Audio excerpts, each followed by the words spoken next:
Om Swastiastu. Perkenalkan, nama saya Putu Yuni Purnaminingsih, NIM 1801140. Saya kelas 6A Manajemen Reguler Sore. Di sini saya akan membahas materi tentang PPh pasal 4 ayat 2. Di Indonesia terdapat berbagai macam jenis pajak. Salah satunya pajak penghasilan atau PPh, yang merupakan pajak terhutang atas dasar penghasilan yang didapatkan, antara lain penghasilan dari pendapatan berupa gaji, penghasilan dari laba usaha, penghasilan yang berupa hadiah, dan penghasilan yang berupa pendapatan bunga. PPh yang terhutang dalam jangka waktu 1 tahun haruslah dilunasi oleh wajib pajak sesuai dengan peraturan perpajakan penghasilan yang ada. Sesuai dengan ketentuan dalam Undang-Undang PPh, PPh terdiri atas PPh pasal 4 ayat 2, PPh pasal 25, PPh pasal 21, PPh pasal 22, dan lain-lain. Adapun pembahasan materi yang saya bahas di materi ini, yang pertama yaitu apa pengertian dari PPh pasal 4 ayat 2, yang kedua apa saja objek dan tarif PPh pasal 4 ayat 2, yang ketiga apa saja yang menjadi subjek PPh pasal 4 ayat 2, yang keempat, berapa nilai objek pajak atas penghasilan bruto. Yang kelima, apa saja bagian-bagian yang terdapat dalam bukan objek. Yang keenam, adakah pengaruh tarif pajak penghasilan yang bersifat final. Lalu yang ketujuh atau terakhir, apa saja yang terdapat dalam hal lain terkait dengan perhitungan. Langsung saja ke pembahasan pertama. Pengertian PPh pasal 4 ayat 2. Pajak penghasilan pasal 4 ayat 2 atau PPh bersifat final adalah PPh yang dikenakan atas penghasilan berupa bunga deposito dan tabungan-tabungan lainnya, penghasilan dari transaksi saham dan sekuritas lainnya di bursa efek, penghasilan dari pengalihan harta berupa tanah dan atau bangunan, serta penghasilan tertentu lainnya. Pengenaan pajaknya diatur dengan peraturan pemerintah atau PS 4 ayat 2 UU PPh. Yang kedua, objek dan tarif PPh pasal 4 ayat 2. 1. Pajak penghasilan atas penghasilan berupa bunga deposito, tabungan, simpanan koperasi, dan diskonto sertifikat Bank Indonesia. Pengenaan pajak penghasilan atas penghasilan berupa bunga deposito dan tabungan serta diskonto sertifikat Bank Indonesia atau SBI yang diterima oleh wajib pajak dalam negeri dan BUT dikenakan pajak penghasilan yang bersifat final. Besarnya PPh yang dipotong adalah 20% dari jumlah bruto kecuali atas bunga tabungan koperasi adalah sebesar 10%. Sedangkan bagi wajib pajak luar negeri, selain bentuk usaha, tetapi besarnya PPh yang dipotong adalah 20% dari jumlah bruto dan tarif berdasarkan perjanjian penghindaran pajak berganda atau PJB yang berlaku. Di bawah ini tidak dilakukannya pemotongan PPh. Yang pertama, bunga dan diskonto yang diterima atau diperoleh bank yang didirikan di Indonesia atau cabang bank luar negeri di Indonesia. Yang kedua, bunga deposito dan tabungan serta sertifikat Bank Indonesia tersebut tidak melebihi 7.500.000 dan bukan merupakan jumlah yang terpecah-pecah. Yang ketiga, bunga simpanan di koperasi nilai bunga yang dibayarkan tidak lebih dari 240.000. Yang keempat, bunga deposito dan tabungan serta diskonto SBI yang diterima atau diperoleh dana pensiun yang pendiriannya telah disahkan oleh Menteri Keuangan. Dan yang terakhir, kelima, bunga tabungan pada bank yang ditunjuk pemerintah dalam rangka pemilikan rumah sederhana dan sangat sederhana, kaveling setiap bangun untuk dengan ketentuan yang berlaku untuk dihuni sendiri. 2. Penghasilan dari transaksi saham dan sekuritas lainnya di bursa efek. Penghasilan dari transaksi saham dan sekuritas lainnya di bursa efek dikenakan atas transaksi penjualan saham yang dilakukan oleh penjual. Adapun tarif yang dikenakan adalah sebesar 0,1% dari jumlah bruto nilai transaksi penjualan. Apabila penjualan saham tersebut juga merupakan penjualan saham pendiri, maka dikenakan tambahan penghasilan PPh sebesar 0,5% dari jumlah bruto nilai saham pada saat penawaran umum perdana. 3. Pajak penghasilan atas penghasilan berupa sewa tanah dan atau bangunan. Pengenaan pajak penghasilan atas penghasilan berupa sewa tanah dan atau bangunan diatur dengan Peraturan Pemerintah No. 29 Tahun 1996 sebagaimana telah diubah dengan Peraturan Pemerintah No. 5 Tahun 2002. Menurut ketentuan tersebut, penghasilan berupa sewa tanah dan atau bangunan dikenakan PPh yang bersifat final. Besarnya yang dipotong adalah sebesar 10% baik atas penghasilan yang diterima oleh wajib pajak maupun orang pribadi dari jumlah bruto nilai persewaan tanah dan atau bangunan. Yang keempat, PPh final atas penghasilan dari pengalihan hak ke atas tanah dan atau bangunan. Pengalihan hak ke atas tanah dan atau bangunan yaitu yang pertama penjualan, tukar menukar, perjanjian pemindahan hak, pelepasan hak, penyerahan hak, lelang, hibah atau cara lain yang disepakati dengan pihak lain selain pemerintah. Yang kedua, penjualan, tukar menukar, pelepasan hak, penyerahan hak, atau cara lain yang disepakati dengan pemerintah guna pelaksanaan pembangunan, termasuk pembangunan untuk kepentingan umum yang tidak memerlukan persyaratan khusus. Lalu yang ketiga, penjualan, tukar menukar, pelepasan hak, penyerahan hak, atau cara lain kepada pemerintah guna pelaksanaan pembangunan untuk kepentingan umum yang memerlukan persyaratan khusus. Berikutnya, PPh yang dikenakan atas. Yang pertama, penjualan, tukar menukar, perjanjian pemindahan hak, pelepasan hak, penyerahan hak, lelang, hibah, atau cara lain yang disepakati dengan pihak lain selain pemerintah. Yang kedua, penjualan, tukar menukar, pelepasan hak, penyerahan hak, atau cara lain yang disepakati dengan pemerintah guna pelaksanaan pembangunan, termasuk pembangunan untuk kepentingan umum yang tidak memerlukan persyaratan khusus, adalah besarnya 5% dari jumlah bruto nilai pengalihan hak atas tanah dan atau bangunan. Sedangkan pengalihan atas H ke atas, rumah sederhana dan rumah susun sederhana yang dilakukan oleh wajib pajak yang usaha pokoknya melakukan pengalihan hak atas tanah dan atau bangunan dikenai pajak penghasilan sebesar 1% dari jumlah bruto nilai pengalihan hak ke atas tanah dan atau bangunan tersebut. Yang kelima, usaha jasa konstruksi. Pengenaan pajak penghasilan atas penghasilan dari usaha jasa konstruksi diatur dengan Peraturan Pemerintah No. 51 Tahun 2008. Selanjutnya, beberapa pengertian menurut Peraturan Pemerintah Nomor 51 Tahun 2008. Yang pertama, jasa konstruksi adalah layanan jasa konsultasi perencanaan pekerjaan konstruksi, layanan jasa pelaksanaan pekerjaan konstruksi, dan layanan jasa konsultasi pengawasan pekerjaan konstruksi. Yang kedua, pekerjaan konstruksi adalah keseluruhan atau sebagian rangkaian kegiatan perencanaan dan atau pelaksanaan beserta pengawasan yang mencakup pekerjaan arsitektural, sipil, mekanikal, elektrikal, dan tata lingkungan masing-masing beserta perlengkapannya untuk mewujudkan suatu bangunan atau bentuk fisik lain.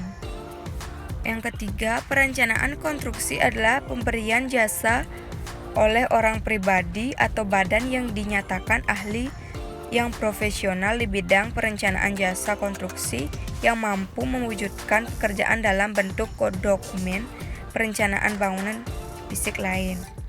Yang keempat, pelaksanaan konstruksi adalah pemberian jasa oleh orang pribadi atau bidang yang dinyatakan ahli yang profesional di bidang pelaksanaan jasa konstruksi yang mampu menyelenggarakan kegiatan atau mewujudkan suatu hasil perencanaan menjadi bentuk bangunan atau bentuk fisik lain, termasuk di dalamnya pekerjaan konstruksi terintegrasi, yaitu penggabungan fungsi layanan dan model, penggabungan perencanaan, pengadaan, dan pembangunan, atau engineering, procurement, and construction, serta model penggabungan perencanaan dan pembangunan atau design and build.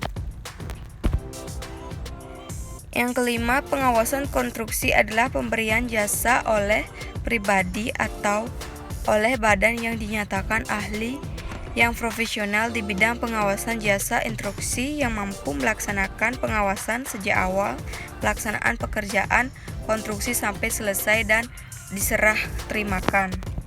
Yang keenam, jasa adalah orang pribadi atau badan yang termasuk bentuk usaha tetap yang kegiatan usahanya menyediakan jasa konstruksi baik sebagai perencanaan konstruksi, pelaksana konstruksi, dan pengawasan konstruksi maupun sub-subnya.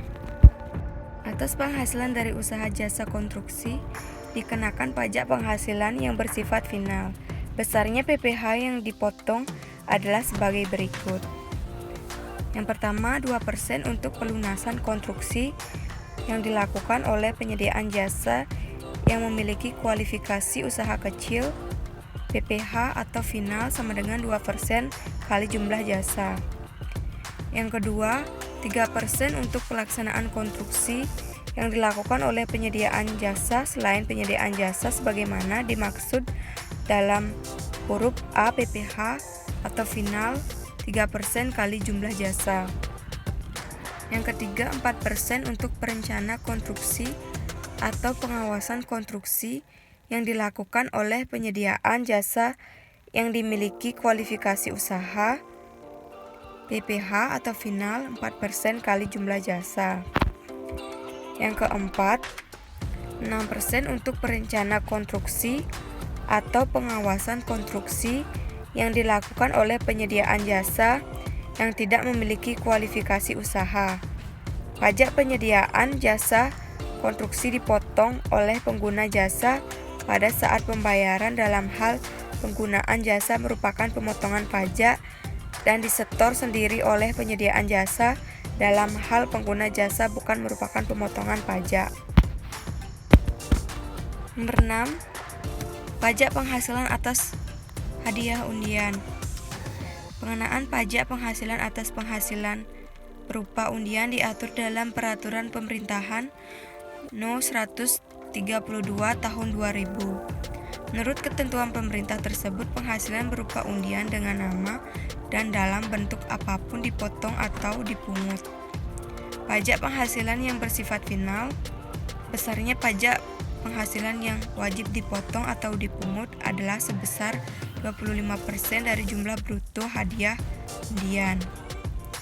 7. Pajak penghasilan atas dividen. Penghasilan berupa dividen yang diterima atau diperoleh wajib pajak orang pribadi dalam negeri dikenal pajak penghasilan wajib bersifat final. Penghasilan berupa dividen yang diterima atau diperoleh wajib pakai orang pribadi dalam negeri dikenakan pajak penghasilan sebesar 10%. 8. Pajak penghasilan atas peredaran bruto tertentu. Peredaran bruto adalah peredaran bruto dari usaha termasuk dari usaha cabang, selain peredaran bruto dari usaha yang atas penghasilannya telah dikenai pajak penghasilan yang bersifat final. Berdasarkan ketentuan peraturan perundang-undangan di bidang perpajakan dan Peraturan Pemerintah Nomor 23 Tahun 2018 tentang PPh dari usaha yang diterima atau diperoleh oleh wajib pajak yang memiliki peredaran bruto. Selanjutnya, subjek. Adapun yang menjadi subjek adalah wajib pajak orang pribadi yang melakukan usaha atau pekerjaan bebas dalam hal melakukan penyerahan barang baik secara grosir maupun eceran, termasuk di dalamnya adalah usaha rumah makan, toko kelontong, dan usaha sejenisnya, diantaranya 1. Wajib pajak orang pribadi. 2. Wajib pajak badan berbentuk koperasi, persekutuan komanditer, firma atau perseroan terbatas yang menerima atau memperoleh penghasilan dengan peredaran bruto yang tidak melebihi 4.800.000.000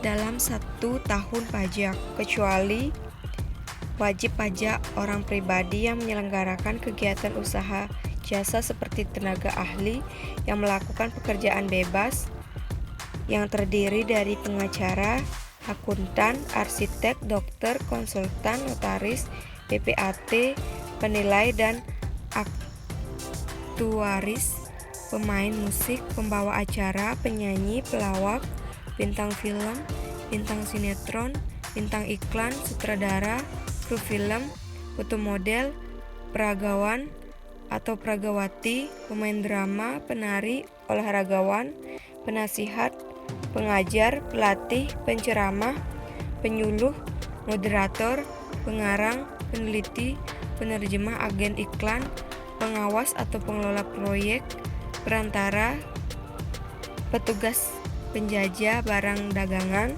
agen asuransi, distributor, perusahaan pemasaran berjenjang atau penjualan langsung dan kegiatan sejenis lainnya. Selanjutnya, objek. Adapun yang menjadi objek pajak adalah atas penghasilan bruto tertentu yang nilainya paling tinggi sebesar Rp4.800.000 atau bisa dikatakan kurang dari Rp4.800.000.000 untuk 1 tahun pajak. Bukan objek. Adapun yang bukan sebagai objek pajak adalah 1. Penghasilan yang diterima atau diperoleh wajib pajak orang pribadi dari jasa sehubungan dengan pekerjaan bebas. 2. Penghasilan yang diterima atau diperoleh di luar negeri yang pajaknya terutang atau telah dibayar di luar negeri. 3. Penghasilan yang telah dikenai pajak penghasilan yang bersifat final dengan ketentuan peraturan perundang-undangan perpajakan tersendiri. 4. Penghasilan yang dikecualikan sebagai wajib pajak. Tarif. Besarnya tarif pajak penghasilan yang bersifat final dalam PP nomor 23 tahun 2018 adalah 0,5%. Pengenaan pajak penghasilan didasarkan pada peredaran bruto dari usaha dalam 1 tahun dari tahun pajak terakhir sebelum tahun pajak yang bersangkutan. Apabila peredaran bruto kumulatif wajib pajak pada bulan telah melebihi jumlah Rp4.800.000.000 dalam 1 tahun pajak, wajib pajak tetap dikenai tarif pajak penghasilan yang telah ditentukan sampai dengan akhir tahun pajak yang bersangkutan. Selanjutnya, hal lain terkait dengan perhitungan. 1. Jika waktu tertentu pengenaan pajak penghasilan yang bersifat final dengan menggunakan tarif 0,5%, yaitu paling lama. Yang pertama, 7 tahun pajak bagi wajib pajak orang pribadi. Yang kedua, 4 tahun pajak bagi wajib pajak badan berbentuk koperasi, persekutuan, komanditer, atau firma. Yang ketiga, 3 tahun wajib pajak bagi pajak badan berbentuk perseroan terbatas. Kedua, terkait jangka waktu tersebut terhitung sejak 1 tahun pajak wajib pajak terdaftar bagi wajib pajak yang terdaftar sejak berlakunya peraturan pemerintah ini, yaitu 1 Juli 2018. 2. Tahun pajak wajib berikutnya peraturan pemerintah ini bagi wajib pajak yang telah terdaftar sebelum berlakunya peraturan pemerintah ini. Ketiga, peredaran bruto yang dijadikan dasar pengenaan pajak merupakan imbalan atau nilai pengganti berupa uang atau nilai uang yang diterima atau diperoleh dari usaha sebelum dikurangi potongan penjualan, potongan tunai, dan atau potongan sejenis. Jadi kesimpulannya adalah PPh pasal 4 ayat 2 atau pajak penghasilan pasal 4 ayat 2 dikenakan atas beberapa jenis penghasilan dengan pemotongan yang bersifat final dan tarif yang berbeda-beda untuk setiap jenis pajaknya. Oleh karena itu, pajak penghasilan pasal 4 ayat 2 ini disebut juga sebagai PPh final. Salah satu objek PPh pasal 4 ayat 2 adalah omset penjualan usaha atau di bawah 4,8 miliar dalam 1 tahun. Baik yang dimiliki wajib pajak badan maupun orang pribadi, tarifnya adalah 1% dari total omset penjualan per bulan. Baik, sekian pembahasan materi saya tentang PPh pasal 4 ayat 2. Jika ada kesalahan kata, mohon dimaafkan. Saya tutup dengan Parama Santi. Om Santi Santi Santi Om.